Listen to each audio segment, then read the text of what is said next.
আমার একটা বড় পরিকল্পনা আছে বাকেরগঞ্জ নিয়ে।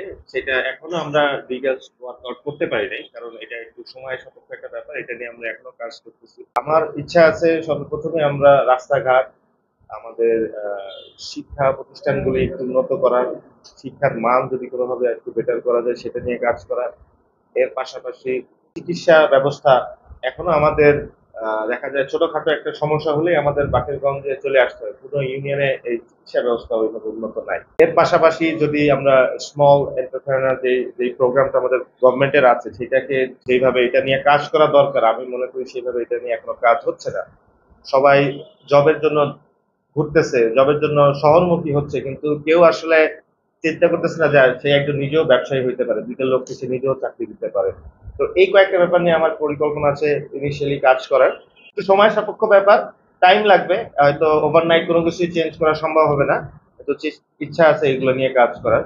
যেটা আমাদের বাকেরগঞ্জে বড় সমস্যা যেটা, সেটা হলো যেই ধরনের অনুদানগুলি আসে অথবা বিগত দিনে যে ধরনের অনুদানগুলি এসেছিল প্রকল্পের জন্য, সেগুলো আসলে বন্টন কতটুকু সঠিকভাবে হয়েছে আমি আসলে শিওর না এটা হয়েছে কিনা।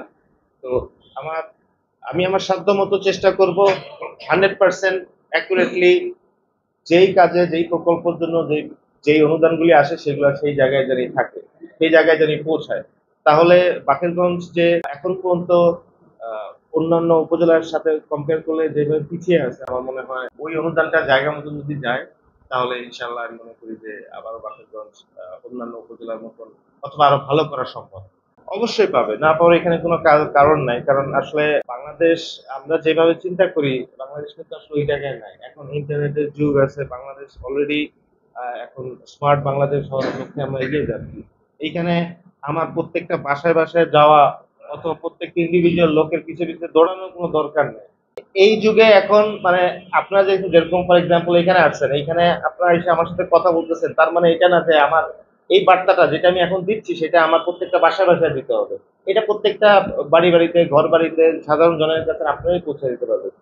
একইভাবে ইন্টারনেটের যুগ আছে, আমি মনে করি কোনো কাজ আমি মানে ফিজিক্যালি প্রেজেন্ট থাকতে হবে এটা আমি মনে করি না। এইখানে যারা ভোটার ছিল তারা কিন্তু শুধুমাত্র দলীয় প্রতীকের ভোটার ছিল না, ঠিক আছে? আর এরকমও না যে আমি যদি মানে ফর এক্সাম্পল রাস্তার কাজ করি সেটা শুধুমাত্র আমার যে দলের লোক তারাই উপভোগ করবে, অথবা অন্যান্য যেসব ফ্যাসিলিটিস আমরা পাচ্ছি সরকার থেকে সেটা এরকম না যে শুধুমাত্র দলীয় যারা আছে তারাই পাবে। অবশ্যই এটা সাধারণ জনগণ যারা আছে তারা সবাই এটা উপভোগ করার বড় ব্যাপার যেটা, সেটা হলো দল মত নির্বিশেষে আমাকে অনেকে ভোট দিচ্ছে।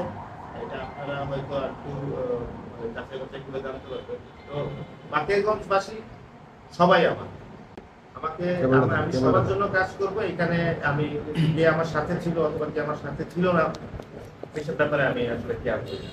ভোট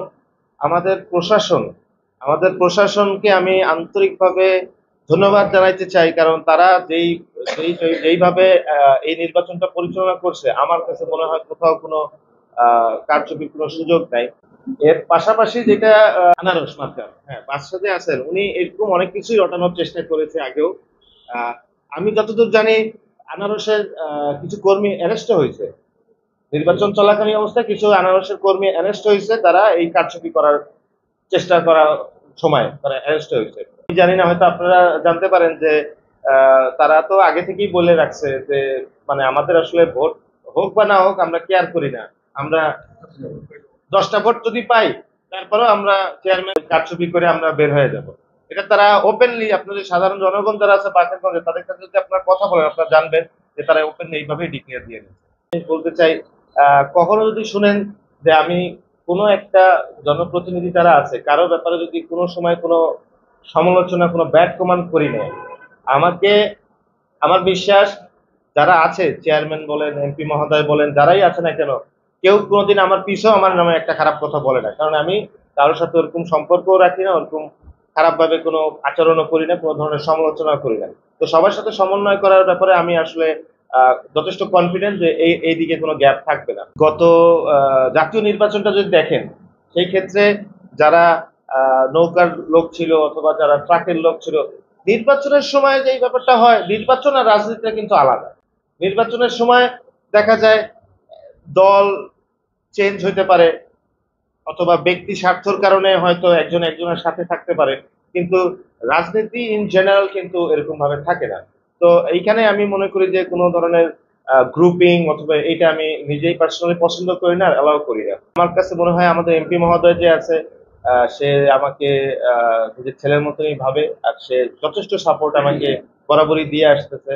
তারপরে আমাদের চেয়ারম্যান যারা আছেন ইউনিয়ন পরিষদের, তাদের কারোর সাথে আমার খারাপ সম্পর্ক নাই, কারো ব্যাপারে আমি কোনো খারাপ কথা বলতে চাই না।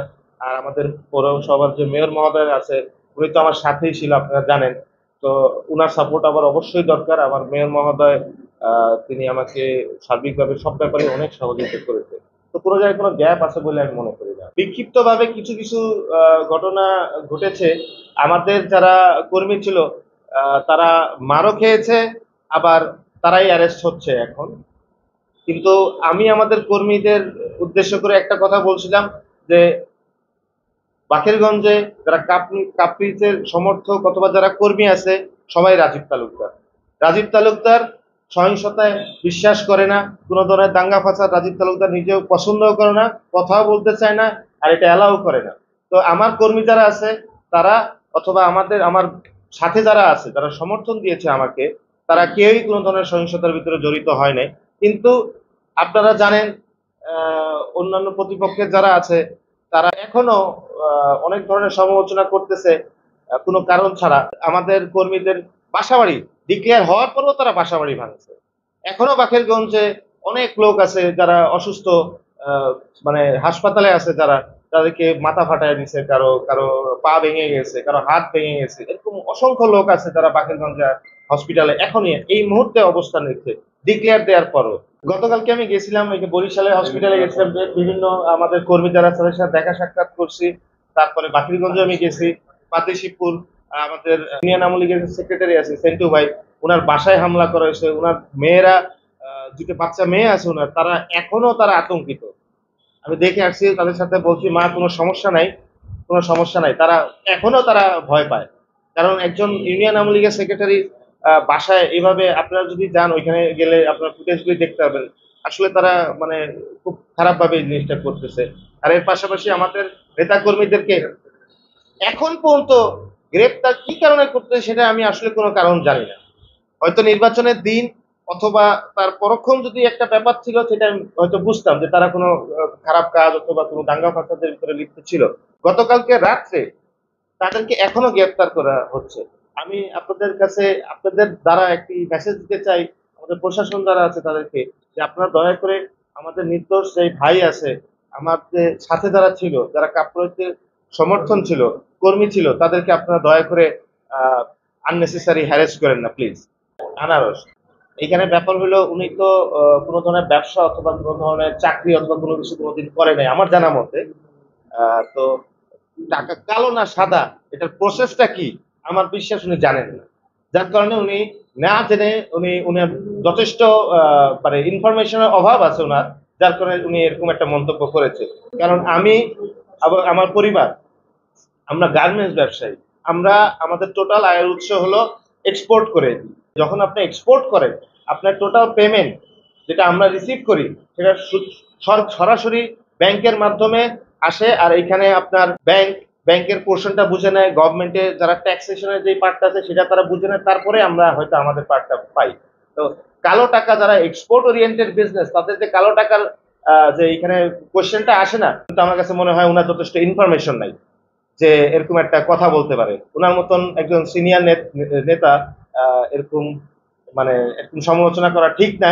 যার, আপনি বলতে পারেন যে আমি এজ এ রাজনীতিবিদ আমি ওনার থেকে জুনিয়র, তো রাজনীতির ব্যাপারে আমি একটা কথা কখনো ওনার সাথে তর্ক বিতর্ক করবো না, কিন্তু এজ এ বিজনেসম্যান আমি যথেষ্ট জানি ওনার থেকে।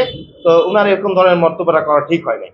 এখন বাংলাদেশ স্মার্ট, বাংলাদেশ এখন স্মার্ট বাংলাদেশ। এইখানে আপনার নেসেসারিলি যে ফিজিক্যালি থাকতে হবে প্রত্যেকটা জায়গায়, এটা এটা আসলে নেসেসারি না। আর তারপরেও এখন আমাদের মাননীয় প্রধানমন্ত্রী জননেত্রী শেখ হাসিনার অবদানে আমাদের এখন পদ্মা সেতু আছে, 3 ঘন্টার মামলা, প্রত্যেকদিন 3 বার করে যাওয়া যায়, 3 বার করে আসা যায়। ঠিক আছে, এইগুলা কোনো এখন আর এগুলা কোনো সমস্যা নাই। হ্যাঁ, আর আমি এরকমও গেছে, এই আপনার নির্বাচন চলাকালীন অবস্থায় দেখা গেছে আমি সকালে গেছি, আবার বিকালে চলে আসছি, আবার রাত্রেবেলা ঢাকা ব্যাক করছি, এরকম মানে হইতেছে। তারপর তারপরও আমি আহ, আরেকটা যেটা আমি চিন্তা করে রাখছি সেটা হলো কি, যে দেখেন আমি একলা, আমার কর্মী আছে, আমার ঢাকায় ফ্যাক্টরিতে কর্মী আছে 30,000-এরও বেশি, কিন্তু আমি তো একলা সবকিছু চালাই না, ঠিক আছে? তো একইভাবে আমার এখানে একটা টিম গঠন করব, যারা সুবিধা অসুবিধা সমাধান, তারা এই টিমটার কাজ থাকবে, তারা সক্রিয়ভাবে বাকেরগঞ্জের কোথায় কি সুবিধা অসুবিধা আর সমাধান কি আছে তারা এটা নিয়ে কাজ করবে, আমার সাথে কমিউনিকেট করবে, কোথায় কি করলে ভালো হয়, কি করা দরকার সেটা নিয়ে আমরা কাজ করব। তো এইখানে যে সপ্তাহে 7 দিন এসা আপনার বাকেরগঞ্জ উপজেলা পরিষদে অফিস করতে হবে আমি সেটা মনে করি না, কারণ 10 তারিখ আমার স্যালারি, যদি আমি অ্যামাউন্টটা বলতে চাই না, কিন্তু আমি স্যালারি গত 7 তারিখে আমার কোম্পানির হয়ে গেছে, আমি কিন্তু এইখানে 8 তারিখে আমার নির্বাচন, আমার কিন্তু স্যালারি অলরেডি হয়ে গেছে, 30,000 কর্মী স্যালারি অলরেডি হয়ে গেছে, আমি এইখানে বসা থাকা অবস্থায়। তো এরকম কিছু সিস্টেম আমাদের ডেভেলপ করতে হবে। এছাড়া আহ, মানে যে আপনি এখানে সারাদিন বসে থাকলে আসলে কাজ করা সম্ভব না যে সিস্টেম ডেভেলপ না করা যায়। আর আমার মূল লক্ষ্যটাই হলো প্রত্যেকটা জায়গায় আমরা সিস্টেম ডেভেলপ করবো ইনশাল্লাহ।